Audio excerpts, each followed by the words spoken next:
नमस्कार, राम राम। आप सभी का मेरे channel let's talk with Adita ji Mishra पर बहुत बहुत स्वागत है। और आज मेरे गेस्ट हैं एनके सूद सर। सर, नमस्कार। नमस्कार सर। मुझे बहुत हंसी आ रही है ये सोचकर कि कोई एक कंट्री थी जिसके अंदर घुसे बिना सिर्फ 50-51 कदम पीएम मोदी चले, कुर्सी के ऊपर बैठ करके एक फोटो खिंचा ली और वो पूरी की पूरी कंट्री जो है वो धड़ाम से नीचे आके गिर गई। और आज उस कंट्री के प्रेसिडेंट जो है, प्रेसिडेंट मुइज़ू मालदीव्स के, अपनी वाइफ के साथ इंडिया आए हैं और आकर के उनके जिस तरीके से वो बात कर रहे हैं उनके सुर एकदम बदल गए हैं। तो इसके बारे में सर आप क्या बोलेंगे? देखिए मालदीव्स की जो पीएम मोदी हालत पहले कर दी है। हाँ, जी। देखिए पीएम मोदी गुजरात के सीएम थे। उनको सेंटर हम्म, का कोई एक्सपीरियंस नहीं था। यहाँ प्राइम जी। मिनिस्टर बने। सेंटर में लोगों ने कहा कैसे कोविड चलाएंगे, क्या करेंगे। इनको कोई हम्म, एक्सपीरियंस हुआ नहीं, ना तो कोई मिनिस्टर बने यहाँ पे। लेकिन पीएम मोदी ने जिस तरीके से देश को संभाला, जिस तरीके से इंडिया की फॉरेन पॉलिसी उसको देखा, जिस तरीके से इंडिया को चलाया, इंडिया को आगे बढ़ाया वर्ल्ड की नजरों में, और हम्म, ऊंचे चौड़ाई और ऊंचे ऊंचे करते लेके चले गए इंडिया को। हम्म, अब हम बात तो हमारे पे बहुत है करने की, पीएम मोदी ने कैसे काम शुरू किया, कैसे किया। लेकिन पीएम मोदी ने जो अपनी नेबरिंग कंट्री थे उनको स्पेशली केयर दी। इवन जब इन्होंने पहली बार शपथ ली थी तो उन्होंने उस टाइम पे जितनी भी नेबरिंग कंट्रीज थी, इंक्लूडिंग पाकिस्तान के प्राइम मिनिस्टर, उनको बुलाया था। नवाज शरीफ यहाँ पे आए थे।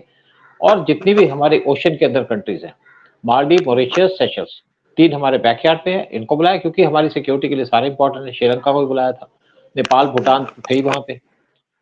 और अब जैसे बात करते हैं पीएम मोदी 51 कदम चले, आपने बात की। देखिए पीएम मोदी लक्षद्वीप में गए थे। जब मालदीव के अंदर वीजू आए नवंबर 2023 में, तो इनका जो एक एटीट्यूड था प्रो चाइना था। और ये पहली विजिट इनकी हुई वो हुई टर्की की। जबकि हर एक जो उनका प्रेसिडेंट था वो इंडिया विजिट करता था पहली विजिट में, क्योंकि इंडिया ने हमेशा हेल्प की मालदीव की, चाहे कुएं हो, चाहे पानी की शॉर्टेज हो, चाहे कोई दवाइयों की जरूरत हो, चाहे उनको खाने पीने की चीजों की कमी हो, या सी में हम्म, तेल गिर जाए। क्योंकि मालदीव एक बड़े इंपॉर्टेंट रूट पे इनकी जो कंट्री है, 1092 आइलैंड्स हैं मालदीव की। लेकिन रूट जो है वो बड़ा, ट्रेड का रूट बड़ा इंपॉर्टेंट है। पूरी वर्ल्ड की ज्यादातर वर्ल्ड की जो ट्रेड है वहां से पास करती है। तो इंडिया भी इंटरेस्टेड था कि हमारे क्लोज है, हम इसकी हेल्प करते हैं, कि हमारे साथ है। लेकिन वीजू ने जिस तरीके से टर्की में विजिट किया पावर में आने के बाद, इंडिया को थोड़ा झटका लगा। और फिर वहां से कुछ ड्रोन्स ले आए कि हम अपना सी पे नजर रखें, ड्रोन से रखेंगे। इंडिया ने कोई बात नहीं। फिर इनकी सेकंड विजिट थी चाइना की, स्टेट विजिट थी, और चाइना ने भी इनको रेड कार्पेट वेलकम दिया था। लेकिन जब चाइना का विजिट तो इंडिया को समझ में आ गया कि इनका जो है अंदाज ठीक नहीं है। क्योंकि इन्होंने कहा आपके जो 80 के करीब सोल्जर्स हैं यहाँ पे, जो वहां पे इनके हॉवरक्राफ्ट को ऑपरेट करते थे, यहाँ पे हेलीकॉप्टर को ऑपरेट करते थे, उसको आप विड्रॉ कर लो। इंडिया ने समझाने की कोशिश की, लेकिन वो नहीं समझी, क्योंकि बहुत एरोगेंस थी, एक्सपीरियंस था नहीं कि कैसे देश को चलाना है। आप अपना घर चलाना कुछ और बात होती है, देश को चलाना कुछ और होता है। देश को चलाने के लिए अपने आप को ईगो छोड़नी पड़ती है, दुश्मनी छोड़नी पड़ती है, और एक डिप्लोमेटिक तरीके से हर एक से डील करना पड़ता है, क्योंकि बहुत से फॉरम से भी आप मिलते हैं। तो मीजू का एटीट्यूड टोटली अलग था। इंडिया ने सब लोग विड्रॉ कर लिया अपने सोल्जर्स को। साथ में जब देखा कि मालदीव तो जा रहा है इस टाइम पे चाइना की गोद में, और इंडिया के लिए कंसर्न की बात थी, क्योंकि मालदीव इंडिया के बैकयार्ड में है और सी के अंदर वहां पे चाइना बेस बनाने की कोशिश कर रहा था। तो पीएम मोदी लक्षद्वीप चले गए। लक्षद्वीप के अंदर जाकर के एक फोटो सेशन किया, कुछ नहीं किया।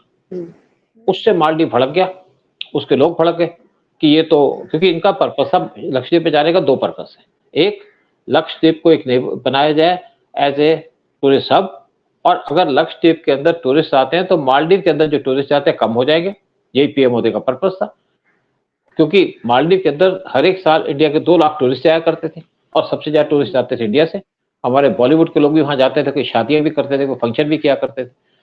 तो इंडिया ने एक हिसाब से, उसके 2-3 मिनिस्टर मालदीव के, उन्होंने पीएम मोदी को एब्यूजिव लैंग्वेज यूज की। तो इंडिया ने मालदीव बॉयकॉट का कैंपेन शुरू कर दिया, और मालदीव के अंदर टूरिज्म गिर गया। रशिया ने भी अपने टूरिस्टों को कम कर दिया भेजना, बल्कि इंस्टेड जो इंडिया और रशिया के टूरिस्ट थे वो श्रीलंका जाने शुरू हो गए, और लक्षद्वीप में भी जाने शुरू हो गए। दूसरा काम पीएम मोदी ने लक्षद्वीप जाके किया कि एक इंडिकेशन दे दी कि यहाँ पे एक नेवल बेस होनी चाहिए। क्योंकि अगर मालदीव के अंदर चाइनीज नेवल बेस बनाता है, तो लक्षद्वीप के अंदर भी हमें नेवल बेस बनानी पड़ती, क्योंकि लक्षद्वीप सबसे क्लोज है मालदीव के। और यहाँ पे राजनाथ सिंह गए 2 एयरक्राफ्ट कैरियर लेके, एक कमांडर्स की कॉन्फ्रेंस की, साथ में 15 शिप्स थे, कुछ सबमरीन थी, और जाकर के डिक्लेयर कर दिया कि यहाँ पे नेवल बेस बनाई जाएगी। मालदीव को समझ में आ गया कि हमारे लिए तो खतरा हो सकता है अगर इंडिया की नेवल बेस होती है।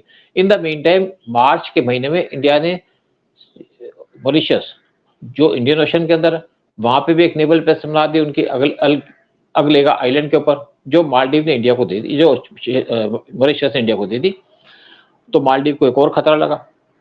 फिर मालदीव की इकोनॉमी डूबने लग गई क्योंकि मालदीव की छोटी इकोनॉमी है और मेन डिपेंड करती है टूरिज्म पे।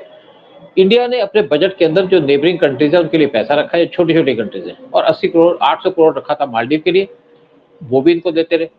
तो यहाँ पे लोग परेशान थे कि इंडिया मालदीव के सामने झुक क्यों रहा है, क्यों नहीं कोई एक्शन लेता, स्ट्रॉन्ग एक्शन लेता। देखो, कंट्री चलाने के लिए आपको स्ट्रॉन्ग एक्शन की जरूरत नहीं होती, आपको जरूरत है एक्शन की, चाहे स्ट्रॉन्ग हो चाहे नॉर्मल हो, एक्शन हो जिससे रिजल्ट ओरिएंटेड काम हो। वो भी इनको पैसे दिए। जब इनको थोड़ी प्रॉब्लम हुई कुछ चीजों की, तो इंडिया ने कहा व्हीट भी ले लो, राइस भी ले लो। फिर इनके सुकुक बॉन्ड थे, ये देखा कि एक $25 मिलियन का एक बिल आया ऑयल का, जो मालदीव को चुकाने में मुश्किल हुई। तो उनके बैंक ने कहा जी हमारे पास तो पैसे बचे नहीं, हमको बिल तो देना पड़ेगा, लेकिन अब जीरो हो गए फॉरेन एक्सचेंज के रिजर्व। तो इनके एक सुकुक बैंक थे जो मैच्योर होने थे और इनको उसके लिए पैसे चाहिए थे। तो इंडिया ने इनको $50 मिलियन दे दिया बगैर किसी एफर्ट के। तो इनको समझ में आया कि तो इंडिया जो हमारी मदद कर रहा है।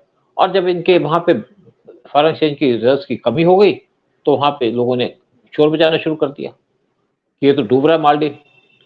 तो इंडिया ने उस टाइम भी यहाँ पे कैंपेन भी चला कि मालदीव के अगेंस्ट वो हो सकता है।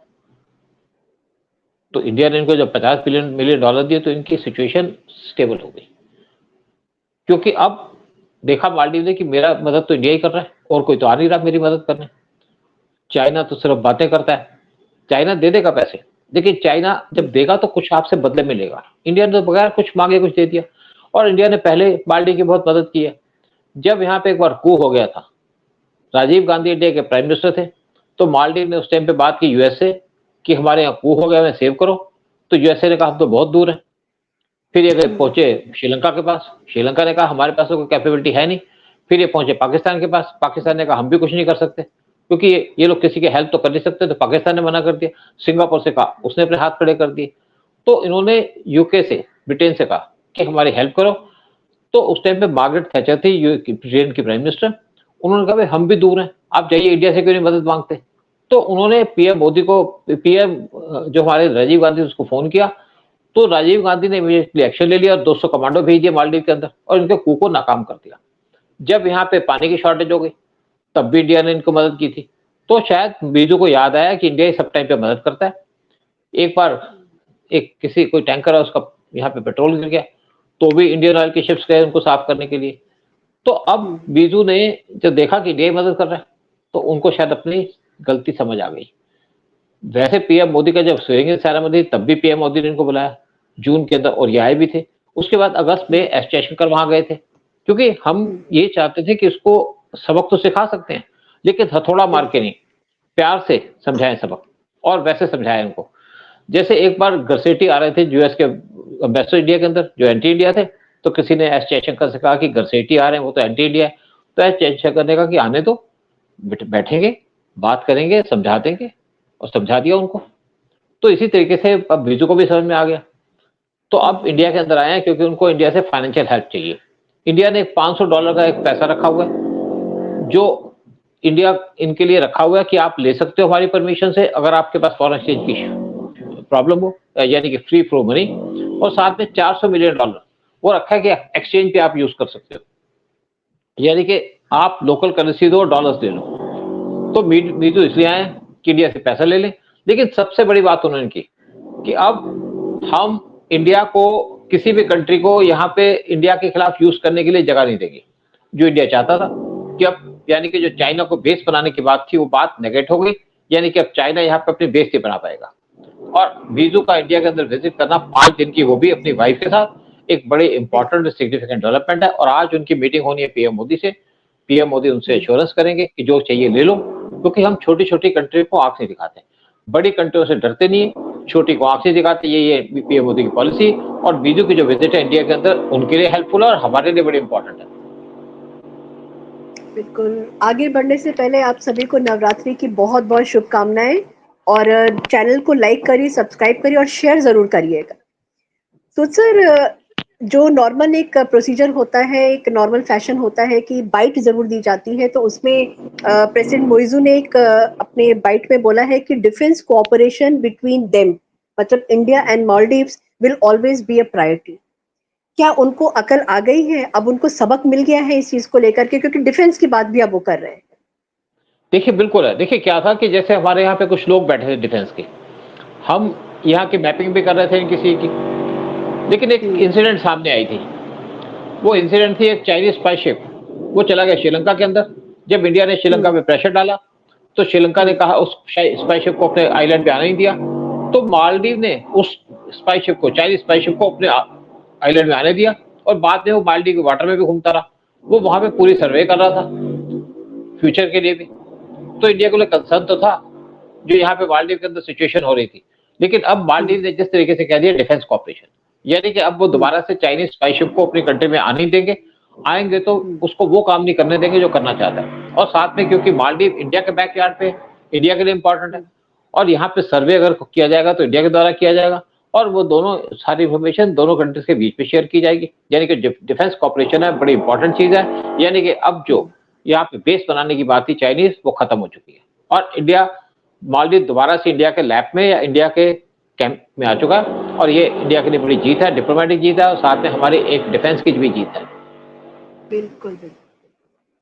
Thank you so much Sood sir, आपने आज भी हर बार की तरह बहुत रेलेवेंट और बहुत अच्छी बातें बताई हैं, जो कि लोगों को हेल्प ज़रूर करेंगी सिचुएशन को समझने में और जानने में। आपका बहुत-बहुत धन्यवाद सूद सर। जय हिंद, जय भारत, मेरा भारत महान। जय हिंद, मेरा भारत महान।